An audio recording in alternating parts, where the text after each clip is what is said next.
The Book of Numbers gets overlooked, partly because it has a really boring name. Which is a shame. In the Hebrew tradition, the book's name is Bamidbar, which means in the wilderness. And it's an epic travelogue about Israel's journey through the desert on their way to the land promised to Abraham. Now, this pilgrimage should only take about 2 weeks on foot. But instead, it takes them about 40 years. That's crazy. It's practically half of someone's lifetime. Yeah, it's a very long camping trip with lots of interesting stories, but let's remember, it's most helpful to back up and start with how this book is designed. Right. So the book is broken up into 5 sections. There are 3 wilderness locations, broken up by 2 road trips that link all the pieces together. The first wilderness section is Mount Sinai, right here on the map. And then in the second section, they travel to a region called Paran. A whole bunch of things happen here in the wilderness of Paran. And then in this 4th section is Israel's road trip to Moab. The book ends with a large section in the wilderness of Moab, right across the Jordan River from the Promised Land. Now, through all of these sections, the storyline just flows like a gripping dramatic movie. Everything starts great, but then the trip goes horribly wrong, and it all ends with the final redemptive moment, the surprising act of God's grace.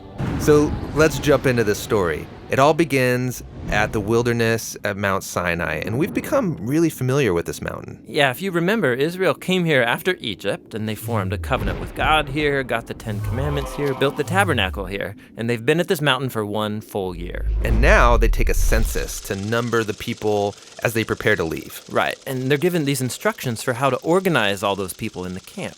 God's presence in the tabernacle, and then the tribe of Levi and the priests around it, and then the rest of the tribes around them. And this pattern, it's this visual symbol for how God's holiness is at the center of their existence as a people. And they're told that when the cloud of God's presence moves, they're to pack up and travel with it. Yeah, the Ark of the Covenant is carried by the Levites out in front, and then the tribe of Judah, and on and on. And this order is also a symbol for how God's holy presence is their leader and guide through the wilderness.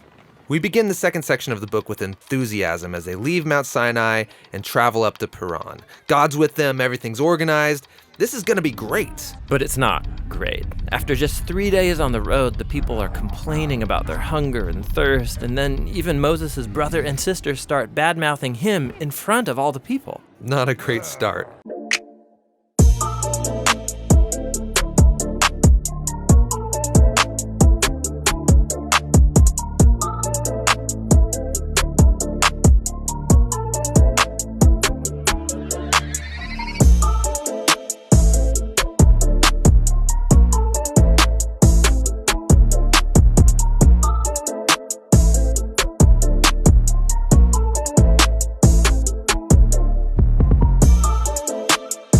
But now we're into the third section, the wilderness of Paran.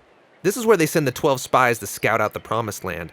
2 of those spies come back and they're really optimistic. But the other 10 are freaked out, and they don't trust God, and they go around saying, we're going to get annihilated in there. And so they start a mutiny, and they try to appoint a new leader who's going to take all the people back to Egypt. And so basically, they are refusing to go into the Promised Land, and God honors their choice. He says that this generation is going to wander for 40 years and die in the wilderness, and only their kids will get to enter the Promised Land. You know, this story here gets brought up many times in the Bible by different authors. Yeah, and it always serves as a reminder that while God remains faithful to his people and his promises, he will honor their choices. He'll let them waste their whole lives if they choose to live in rebellion. Okay, so the trip's been a disaster so far. And it gets worse here in this 4th section as they're traveling to Moab.